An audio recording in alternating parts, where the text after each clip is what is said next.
Hi, I'm getting ready to go to class. I know my hair looks a mess because it's wet.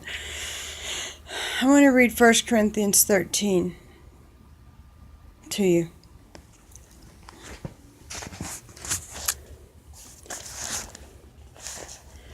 I don't know if you can see the Bible. I'm sure you can't. Though I speak with the tongues of men and of angels and have not charity, I am become a sounding brass or a tinkling cymbal. And though I have the gift of prophecy and understand all mysteries and all knowledge, and though I have all faith, so that I could remove mountains and have not charity, I am nothing. Now it talks about have not charity. It has been translated to mean love. It's talking about love. And though I bestow all my goods to feed the poor, and though I give my body to be burned, and have not love, it profits me nothing. Love suffereth long and is kind. Love envieth not. Love vaunteth itself not itself, and is not puffed up. Does not behave itself unseemly. Seeking not her own. It is not easily provoked. Thinketh no evil. And yes, it does say her. Sorry, my voice. Rejoiceth not in iniquity, but rejoice in the truth. Bear all things, believe all things, hope all things, endure all things. Love never fails, but whether there be prophecies, they shall fail. Sorry. Whether there be tongues, they shall cease. Whether there be knowledge, it shall vanish away. For we know in part, and we prophesy in part. But when that which is perfect is come, then that which is in part shall be done away. When I was a child, I spoke as a child. I understood as a child, and I thought as a child. But when I became a man, I put away childish things. For now we see through a glass darkly, but then face to face. Now I know in part. But then shall I know, even as also I am known. And now abideth faith, hope, love, these three. But the greatest of these is love. That was being taught last night, talking about love, having love. You know, I have a shirt that has 1 Corinthians 13 on there, where it talks about love is patient, love is kind.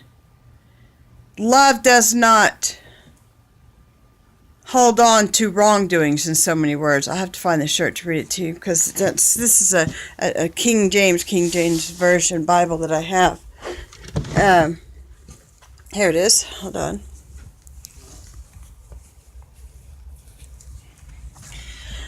Love is patient. Love is kind. It does not envy. It does not boast. It is not proud. It is not rude. It is not self-seeking. It is not easily angered. It keeps no record of wrongs. Does not delight in evil. Rejoices with the true. Always protects. Always trusts. Always hopes. Always perseveres. And never fails. Peter asked Jesus, Yeshua, my brother sins against me. How many times should I forgive him? Up to 7 times a day? And Jesus said, not up to 7, but 70 times 7. If someone does something to me that hurts me or makes me angry, I forgive them. I'm not going to hang on to it. Because if I hang on to it and have unforgiveness in my heart, then God's not going to forgive me of my sins. If I'm holding anger or hostility towards someone, even if I was the one in wrong and not them, as long as I have that going on in my heart,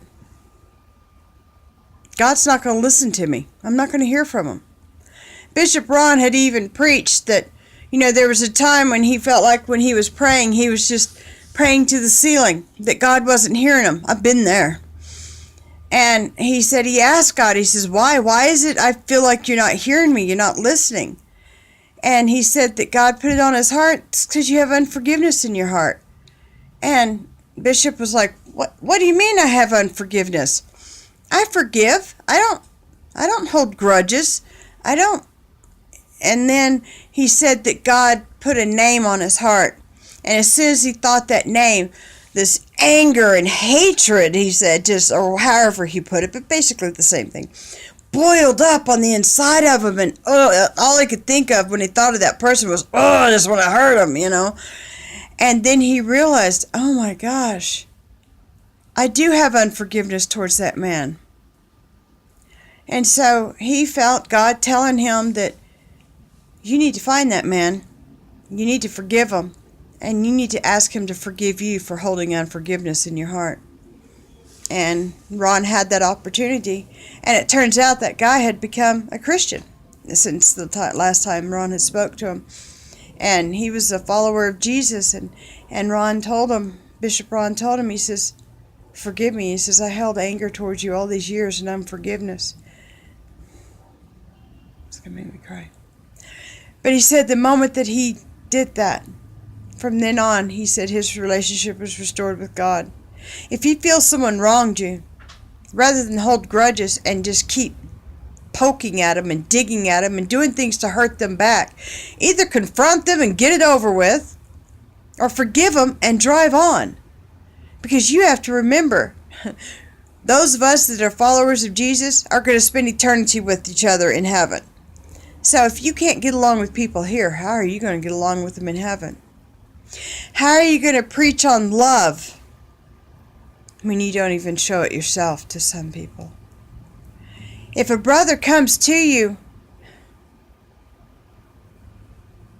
because they still love you and they want to try to make things right with you, and you're hateful towards them, and you purposely say things to hurt them, that's not showing love, and that sure means you shouldn't be preaching.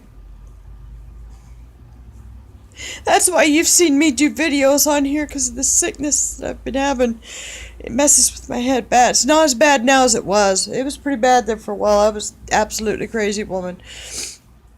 But I'm still not 100% yet. But I would do videos asking people to forgive me for things I've said or done, because I know I've said hurtful things, and I don't want to hurt people, not consciously. And two, I don't like knowing someone hates me. That's all. Love you, and Jesus loves you.